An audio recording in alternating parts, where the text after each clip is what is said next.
안녕하세요. 아이디 세상의 신재곤 대표입니다. 자, 얘가 갓 태어나면 뭐를 해야 될까요? 뭐가 좋아져야 돼요? 폐활량이 제일 좋아져야 되겠죠. 폐활량이 좋아지면 자연적으로 면역력이 좋아집니다. 모유와 분유를 먹게 되면 배앓이를 하죠. 배앓이 안 하는 젖병, 그 다음에 분유를 먹게 되면, 꼭지를 맞게 되면 중염이 걸립니다. 자, 중염이 걸리면은 굉장히 뭐라고 할까, 얘한테 안 좋죠. 그 다음에 돈이 적게 들어가는 젖병이 제일 좋은 젖병입니다. 일반 플라스틱은 스크래치가 나면 어떻게 될까요? 환경호르몬이 나오겠죠. 왜? PP나 PE는 열에 약합니다. 자, 플라스틱은 맨 처음에 생산을 했을 때는 환경호르몬이 나오지 않습니다. 단, 쓰다 보면 스크래치가 나겠죠. 스크래치가 나기 시작하면 자연적으로 환경호르몬이 나오게 됩니다. 그래서 3에서 6개월에 꼭 교체를 시켜주라는 이유가 그거고요. 그 다음 유리젖병은 최고 안전한 소재입니다. 단 문제점, 깨지는 게 문제겠죠. 그 다음 실리콘 젖병이 있습니다. 실리콘 젖병은 얇은 게 있고 두꺼운 게 있어요. 단 실리콘의 단점, 약간 누래지죠. 누래지는 게 단점입니다. 자, 젖꼭지 교체 시기를 하나 알려드릴게요. 자, 어느 젖병의 사이에 가면 항상 이렇게 얘기하시죠. 구멍이 하나짜리, 2개짜리, 3개짜리 나오는 유속량이라고 합니다. 이거를 0에서 3, 3에서 6개월 이상 사용하라고 그러죠. 어떤 거는 구멍이 하나, 약간 더 크고 약간 더 큽니다. 이게 유속량이라고 해요. 그런데 이렇게 보시면 돼요. 6개월 된 애가 어떤 애는 100을 먹고 어떤 애는 200을 먹습니다. 전부 다 100으로 다 틀려요. 1단계를 먹다가 애가 짜증을 낸다. 그러면 2단계로 가고 버벅대면 다시 오시는 겁니다. 그게 젖꼭지 교체식입니다. 자, 엄마 가슴 1, 2, 3단계가 없죠. 자, 일반 젖꼭지들은 이렇게 됩니다. 젖병하고는 큰 문제 없어요. 일반 젖병들은 이렇게 돼요. 이렇게 쭉 나오겠죠. 이거 1단계를 끼워놓은 겁니다. 자, 눌러도 나오지 않죠. 꽉 눌려야지 나옵니다. 자, 얘가 조금 빨면 조금, 많이 빨면 많이 나와요. 예, 다시.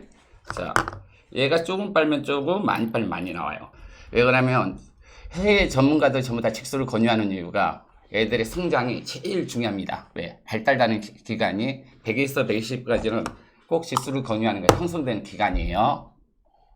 그리고 실리콘 젖병도 여러 가지입니다. 자, 일반 실리콘 젖병은 동그랗게 돼 있죠. 세척한 다음에 끼울 때 전부 다 손으로 잡아 빼죠. 그러면 세균이 많이 들어가겠죠. 여기 팔각으로 돼 있죠. 이 상태에서 끼면 자연적으로 털어지죠. 자, 그 다음에 6개월부터 빨대컵을 하죠.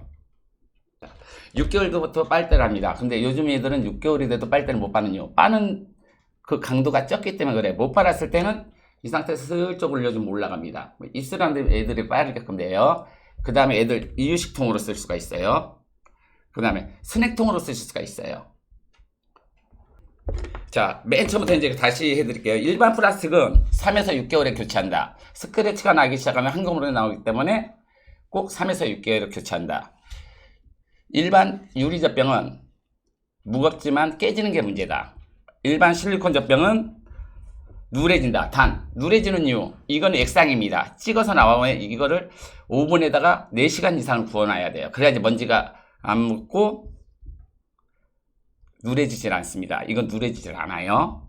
혼합 스위치 주의하시죠. 자, 하나 알려드릴게요. 자, 정확하게. 자, 일반 출산한 다음에 산후조리원을 갔다가 집에 오면 일반 젖병을 주면은 안 물죠. 잘 안 물죠. 먹질 못합니다. 그래서 또 이 젖병도 바꾸고 또 저 젖병도 바꾸고. 그게 왜 안 되는 이유? 자, 일반 산후조리원 젖병은 너무 빨리 나옵니다. 그러니까 집에서 젖병을 주면 애가 빨아도 안 나오는 거예요. 그래서 거부를 해버리는 거예요. 단, 젖병이 안 맞는다고 또 계속 바꾼다. 단, 엄마가 직수를 했어. 엄마 가슴이 안 맞아. 교체하는 게 아니죠. 이건 적응입니다. 왜 그러냐면 어머니 급하게 생각하실 필요 없이 적응을 시키면 잘 먹어요. 근데 얘가 빠는 방법을 몰라서 그래요. 실리콘은 색이 변해도 아무 지장은 없어요. 단 누래진다. 환경으로는 나오질 않습니다. 단 실리콘이 얇은 거 같은 경우는 따뜻한 물에 팽창이 되겠죠. 그럼 물통처럼 쏘겠죠.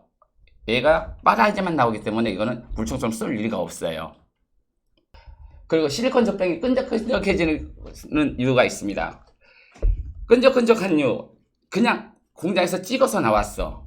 오래되면 이게 찐득찐득해져요. 단 이거를 4시간 동안 삶아놨기 때문에 끈적임이 없는데, 그 끈적거릴 때는 이렇게 하시면 됩니다. 끓는 물에다 좀 놔둬 한 2-3시간 삶으신 다음에 꺼내보세요. 근데 끈적거리면 교체를 하셔야 돼요. 자, 실리콘 젖병 식기세척기 알려주세요. 자, 식기세척기에다도 이걸 젖병을 사용을 해도 됩니다. 단 하나, 식기는 식기대로, 젖병은 젖병대로 하셔야 돼요. 그 음식물의 냄새가 젖병에 다 묻어날 수가 있어요. 냄새가요. 그래서 젖병은 젖병대로, 식기는 식기대로 해주시면 제일 좋습니다. 원래 세척할 땐 뒤집어서 하시는 게 좋고, 그 다음에 이 상태에서 여기다 젖꼭지를 또 올려놓고 소도 같죠? 그러면 자외선이 밑으로 투과가 되질 않습니다. 단, 삐껴내서 해주십시오. 자, 그리고 이제 배앓이에 대해서 알려드릴게요. 자, 모유와 분유를 먹으면 배앓이를 많이 하죠. 애들은 먹은 일자입니다. 공기가 들어가면서 음식물이 같이 들어갔죠. 그거를 빼주려고 맨날 트름을 시키시죠. 자, 일반 젖병 같은 경우는 꼭지하고 이 옆에 에어밸브가 있어요. 얘가 먹다 보면 같이 음식물 나오는 데서 공기를 같이 먹게 됩니다. 그러니까 공기를 많이 먹게 되니까 배앓이를 하는데요. 자, 이 젖병은 배앓이를 안 하는 이유를 알려드릴게요. 자, 이 안에 여기 에어밸브가 있어요. 자, 얘가 먹으면 이렇게 수축이 되죠. 자, 이 상태에서 공기가 들어가죠. 이 안에 보이시나요? 자, 음식물은 젖꼭지로, 공기가 뒤로 가기 때문에 공기를 먹지 않아요. 단 옆에 이 옆면으로 공기가 약간 들어가기 때문에 약간 트름은 슬쩍 할 수가 있습니다. 근데 공기를 많이 먹지 않습니다. 자, 여기 분유 탈 때 물버터 넣을까요? 분유버터 넣을까요? 자, 이렇게 알려드릴게요. 분유회사에서도 이렇게 하죠. 분유를 넣고 약간 물 넣고 분유라고 그러죠. 그렇게 하시면 안 돼요. 물 넣고 분유를 넣어주세요. 왜? 분유를 넣고 우려원이 가지고 다니면서 분유를 여기다 넣어가지고 다니면 물량을 못 맞춥니다. 물 넣고 분유 넣고 드시면 되고, 자, 이 젖병을 어떻게 흔들어 먹을까요? 물 넣고 분유 넣고 이렇게 흔들시면 안 돼요. 왜? 이렇게 되면 버금이 나겠죠. 그건 배앓이의 원인이 됩니다. 항상 분유는 이렇게 돌려주세요. 이렇게. 이거를 젖병 설명을 제가 매트 쪽으로 많이 하다 보니까 설명을 좀 오래간만에 버벅댔습니다. 죄송합니다. 그 대신 다음에는 더 열심히 해가지고 더 잘 해드릴게요. 다음에 또 뵙겠습니다. 감사합니다.